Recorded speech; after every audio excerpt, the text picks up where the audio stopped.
Hey, what's up, everybody? This is Ruben here. Now, this is a UFC 250 breakdown. Let me know what you guys think. First, like, subscribe, share the video. All that stuff is appreciated. The people that have been watching, thank you very much. I'm going to jump right into it, right? Let's start at the beginning of the main card. I'm going to talk about the main card. You got Sean O'Malley here, right? This guy's only fought one time in like 2.5 years. He's been injured. He last fought in March. He's a winner, right? This guy's very entertaining, very charismatic. The UFC really likes this guy, but he's had some issues with just training and getting injured all the time, right? So he's publicly stated that he's had some issues in the way that he prepares his body. And so that being said, he said that he made changes and adjustments. So let's see if that's all kind of helping out. Now, he last fought in March, so this is June. So if his fight frequency keeps on what it is, he'll fight 4 times this year, which is great, right? You put yourself back in the public eye and you keep going. I like him to win. He's 11-0.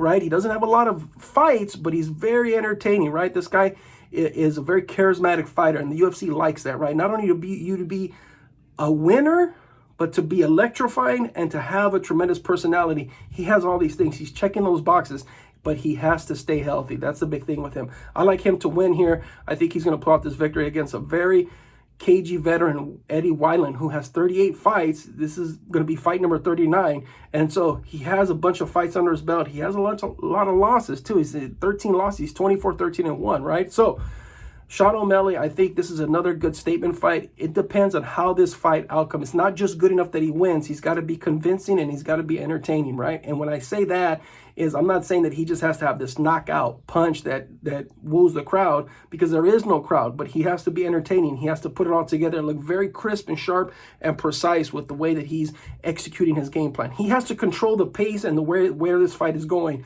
so that way you can want to see him again, right? That's just kind of the way it works, right? You want to see somebody that has not only have a personality, but is entertaining, but also is a capable fighter. That's a big component to the whole thing. Next, you have Neil Magny versus Anthony Martin. Neil Magny is your journeyman fighter, right? This is a guy has never really got a title shot, and so he's kind of treading water. He gets a bunch of victories. He slows down, he goes up. He slows down, he goes up. And so he gets wins. He gets a couple wins together. Then he takes a loss. And then it's like, so what's going on with him, right? Where is he going to go in his career? Is this going to be it for him? Is he going to stay in the journeyman level? Or is this going to be the start of a championship run, right? He's 32 years older now, right? He's not a young guy anymore, right? He's not a rookie either, right? He has some fights under his belt. So I like him. I think he's going to fight with a level of desperation where if he can dictate the fight, right? How hungry is Anthony Rocco Martin, right? Is he going to be able to turn things around? Is he going to be able to not let Neil Magny dictate the pace and where the fight is? That's going to be the biggest thing. So I like Neil Magny to win this fight. If he doesn't, then it's going to be very hard for him to get to that championship level fighting. Does he need to change camps? Did he change camps? Did he change his preparation? What did he do to adjust this so he can keep going? Next on the card, you have Aljamain versus Cory Sandhagen, right? Cory Sandhagen is a very capable fighter. He's up and coming. He's on his way up, right? Is it good enough to beat Aljamain? Both these fighters are on that upward trajectory. They have win streaks that you could, if they get the victory, each one of these guys get the victory, you can make a pitch to get a championship fight, right? To get a title shot. These guys, we won't want to say 100% that it's a title shot eliminator, but Cory Sandhagen, we need to know who he is more. He needs to be out there more. I'm sure that the purists of the MMA world know exactly who he is, but I like Aljamain to pull this out. He's got to be entertaining, though. He has to win this fight decisively so that you can prompt Dana White and company and the UFC to give him a title shot. But this could be a title shot eliminator, right? This could be it. The guy that loses doesn't mean it's over for his career. They still have a lot of wins and they can still bounce back. So this is not an end-all be-all like the Neil Magny and the kind of the Sean O'Malley thing where they got to keep on the rise, right? These guys are in a good place, but they have to have a level of desperation. If Aljamain is going to pull out the victory, he's going to dictate the pace of the fight. That's the key, dictating the pace, right? That's where you can control everything and you can execute your game plan. Now you have, okay, so let's go on to the next fight here. Now, Cody versus Rafael Asensio. This is like a battle of styles, right? Dana White and the UFC, they love doing this, right? They do it where Cody Garbrandt, a stand-up orthodox fighter, very capable dude. When he beat Dominic Cruz for the title, this guy was precision level sharp with his punches and his counters and his head movement. I mean, this guy was all over the place, dude. He was laser sharp, okay? Are we going to see that guy, or are we going to see the guy that has lost his last 3 fights? This guy went from the super high of being the champion, beating Dominic Cruz, who's, for all intents and purposes, one of the greatest fighters to grace the UFC, right? This guy was, Hall of Fame level fighter, very, very cerebral guy, and he beat him. He beat him at his own game. He had his timing down. He was really prepared. So the question is, are we going to see that Cody or the Cody that's lost 3 fights in a row? Injuries have really taken a plague, really hit him hard with his career. The question is Rafael Spencer going to be able to dictate where the fight goes? Okay, that's how he gets the victory. Now, everybody says, well, Rafael Spencer has a really solid stand-up game, right? Not as good as Cody Garbrandt. You don't want to gamble with that, right? If you're Rafael Spencer, you want to take the fight to the ground, gas out Cody Garbrandt, and you want to see if Cody can get up from the ground, right? Jiu-jitsu is a whole new game, and it takes years and years and years to get as good as some of these guys are getting, and you cannot excuse the experience, right? So Cody's mission in this thing is to keep the fight standing up, right? The exchanges, right? When Cody's on with his stand-up game, nobody's going to be able to beat him in that division, period, right? Is this a title eliminator? That's the question. I don't know if it is for Cody, right? Cody's coming off of 3 losses.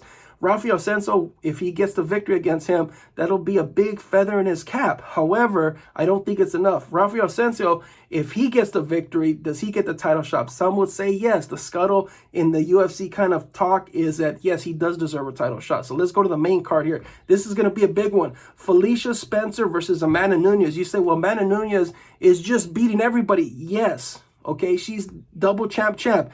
Yes. She beat Cyborg. Yes. All that stuff. Yes.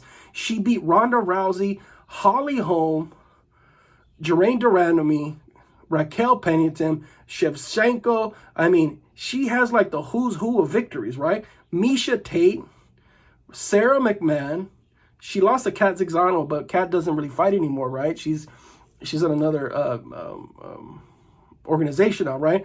So you say to yourself, well, how is this fight? Amanda Nunes is 19-4. She's a world beater. It's hard to defeat her. She's like on a tear. She's beating everybody in the women's division, right? That is to beat, right? But then you say to yourself, what about Felicia Spencer, right? She's 8-1, right? What's going on with her? The reason why this fight is interesting is because she took Chris Cyborg in a loss, but she took her to the decision and she didn't give up, right? So she beat Megan Anderson.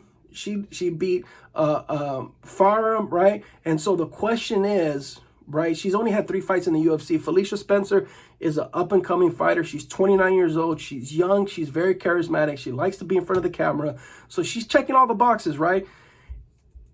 Does her stock go up if she goes 5 rounds with Amanda, right? I don't think that's going to happen. I think Amanda's going to be too much for her. I think Felicia Spencer is just inexperienced. I think her experience level is not where it needs to be to fight somebody like Amanda Nunes, right? Even Chris Cyborg, who was beating everybody, even she wasn't ready for Amanda Nunes. I don't see Amanda Nunes losing unless she gets caught. If the fight goes 5 rounds, Felicia Spencer is the real deal, and she can hover on the top, and she could work her way to a rematch like Henry Cejudo did, right? If Amanda Nunes dispatches her in less than 3 rounds, it's going to be hard for Felicia to recover from that. It's going to take her years to recover from that, and she's going to have to beat the who's who to be able to get another title shot, right? So Amanda Nunes, if she takes care of Felicia Spencer, then she probably won't see her again, maybe ever, right? Because then Amanda Nunes might be retired by this time, right? But if the fight goes 5 rounds, much like think about the John Jones and Alexander Gustafsson fight, where it went 5 rounds, and or the John Jones and Dominic Reyes, where they said, oh, the fight was close, that raises your stock. When you lose to a dominant champion, she's a 2-division champion, and she's defended her belts, right? She's defending her belts. If you lose to her, but you go the distance, your stock goes up. That's how Felicia Spencer's original stock went up when she went the distance with Chris Cyborg. So I like Chris Cyborg as the comparison for both of them, because Chris Cyborg got defeated by Amanda Nunes, because I think that Chris Cyborg was not prepared for what Amanda Nunes' power, size, and speed was. Felicia Spencer, I think she has a better idea of the whole thing. So, anyways, those are my UFC main card 250, UFC 250 predictions. Tell me what you guys think. Talk to you guys later. Hit me in the comments. If you like the video, subscribe and share it. Thank you. Bye.